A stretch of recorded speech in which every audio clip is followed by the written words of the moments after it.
I'm driving home from work, and an 18-wheeler comes across 2 lanes of traffic and rear ends me in the guardrail, slams my car into the guardrail.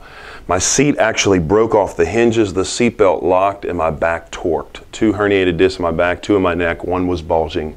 And I went to the doctor and they said, it's amazing you made it out of the accident. We're going to send you home with 4 things.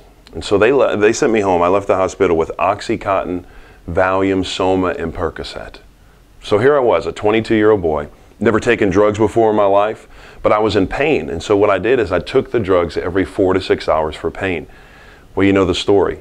Within 3 months, I'm addicted to pharmaceutical drugs.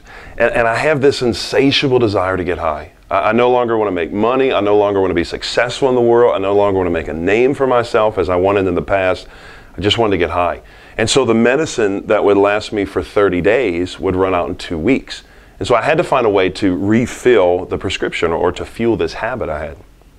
A guy came up to me and he said, Robby, do you know you can actually sell those pharmaceutical drugs and make a profit? And I had a business mind from the world. And so what I did is I took the business mind from the world, I brought it into the drug world, and I started an illegal import business. And over the next 3 years, I imported everything from ecstasy pills to GHB to Special K, which is not a cereal, heroin and cocaine. And then all of a sudden, this addiction that was just a side thing overwhelmed me. I couldn't control it anymore. And so times were good in the beginning, I have to be honest. In 2000, we did what we wanted, we bought what we wanted, we flew where we wanted.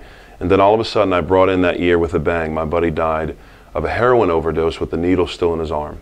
And from 2000 to 2003, I didn't lose 1 or 2 friends. I lost 8 friends to drug and alcohol-related deaths.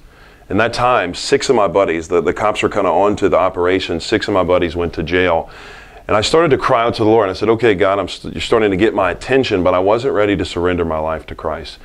I started to pay for the addiction with all the money I had, and I didn't have money to pay the bills. And so the bill collectors continued to call. We lived without gas for 3 months. In the middle of winter, we mastered the art of a cold shower. And basically what we did is this. We would rather take the money and pay for drugs than pay for food or utilities. And so we would get into the freezing cold water. No air, no hot air, and no hot water in the middle of winter with no gas. And we would get under the water, we'd get out, and we'd lather up, and then jump back into freezing cold water and get out. And we did that for almost 3 months. We lived without electricity for a month. I lived without water for a month. The bill collectors called until they turned the phone off. And so I decided to take my father's credit card number when he wasn't looking, and I memorized his credit card number. And over the next 3 months, I charged over $15,000 on his account, almost bankrupted the family. I never forget the phone call. My mom called me on the phone and she said, Robby, we found out what you did.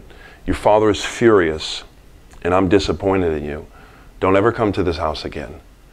And instead of saying, you know what, Mom, forgive me, I need you to help me, I said, you know what, I don't need you anyway. I had a $180 a day heroin and cocaine addiction. And what that means is this. Every day I woke up, I needed $180 a day to make it. I didn't think about food. I didn't think about where I was going. I didn't think about a job.